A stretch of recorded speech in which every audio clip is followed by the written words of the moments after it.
Saludos cordiales, estimados estudiantes del quinto semestre de la carrera Educación Básica de la modalidad en línea de la Universidad Central del Ecuador.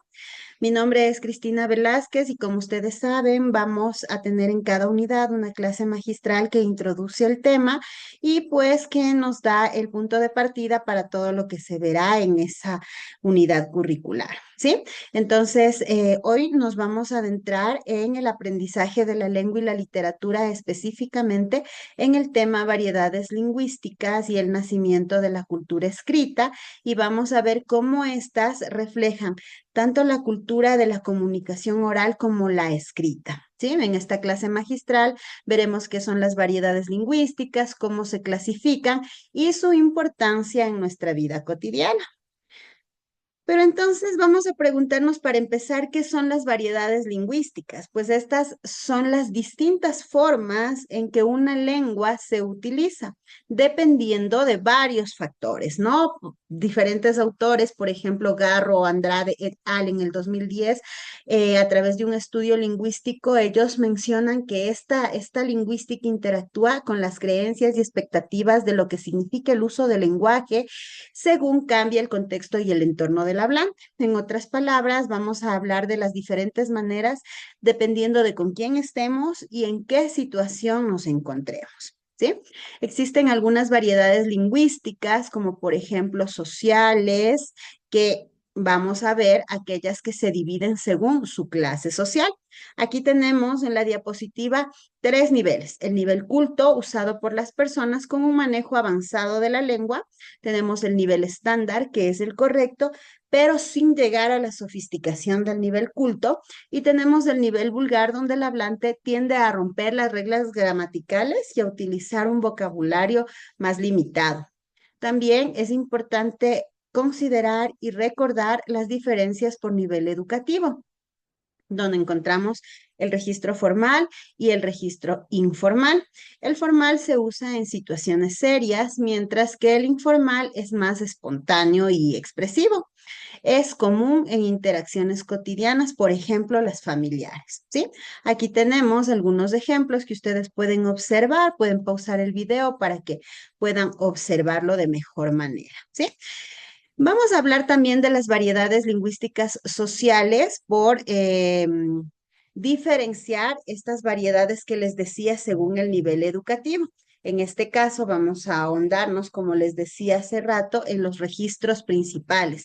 Tenemos el registro formal, que se utiliza en contextos serios, profesionales, y el registro informal, que es común en situaciones cotidianas, conversaciones espontáneas, es más flexible y expresivo que el registro formal. Tenemos también el subtema de las variedades lingüísticas por profesión. Además, las profesiones también influyen en cómo usamos el lenguaje. Un médico, por ejemplo, hablará de términos técnicos como glándula tiroide o T4 libre, mientras que un chef, por ejemplo, usará expresiones como mise en place. Cada profesión tiene su propio vocabulario y es un vocabulario especializado porque este enriquece la comunicación en ese campo. ¿De acuerdo? También hablaremos de las variedades lingüísticas por edad. Otro factor importante es este, ¿no? El factor etario. Los niños, los jóvenes, los adultos usan el lenguaje de manera diferente. Estas diferencias en el habla se observan en el vocabulario, ya que la construcción de las oraciones hasta en los temas de conversación suele ser diferente, ¿sí?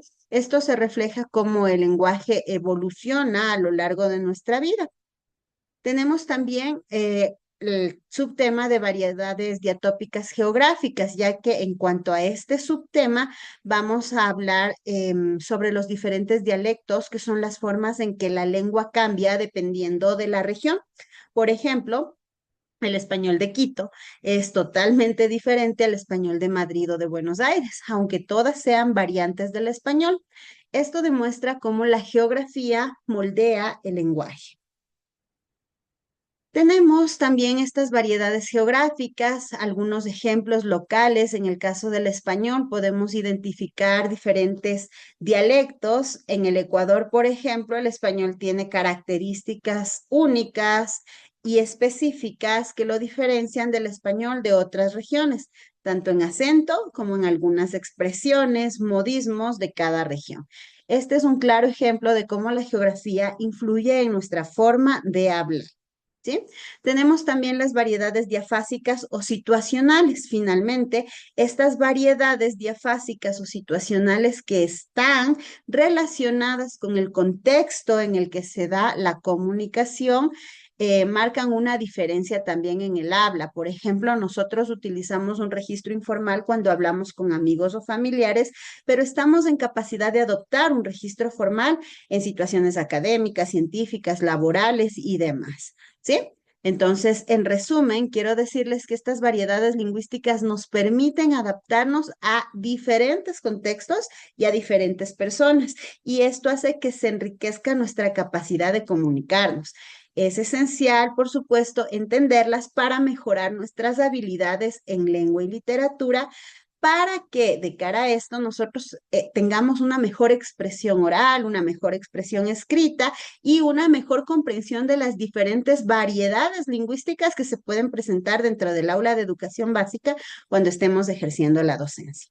Bien, chicos, vamos a profundizar todos estos subtemas en el transcurso de la unidad 1, así que a ponerle muchas ganas y nos vemos pues ya en la plataforma y en el desarrollo de las actividades. Un abrazo y hasta pronto.